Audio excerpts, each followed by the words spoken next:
In today's video, I'm going to teach you how to use the n8n schedule trigger, run automatically.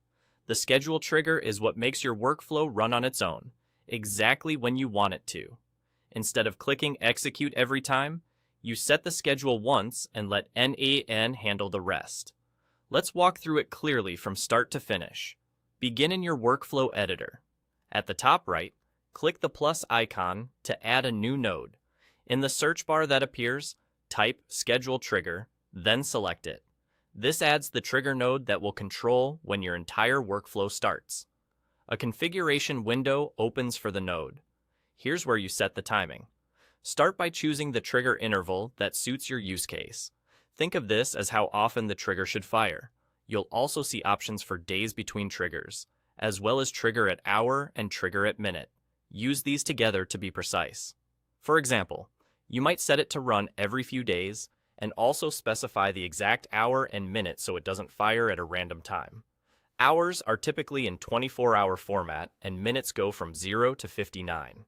If you want a daily run at 0930, set the hour to 9 and the minute to 30.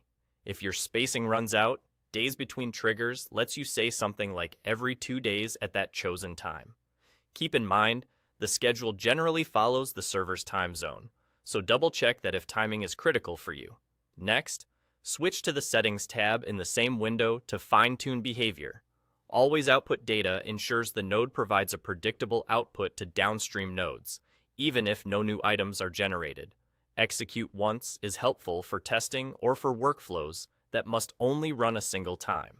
Retry on fail lets the trigger attempt again if there's a temporary issue, which can make your automation more resilient.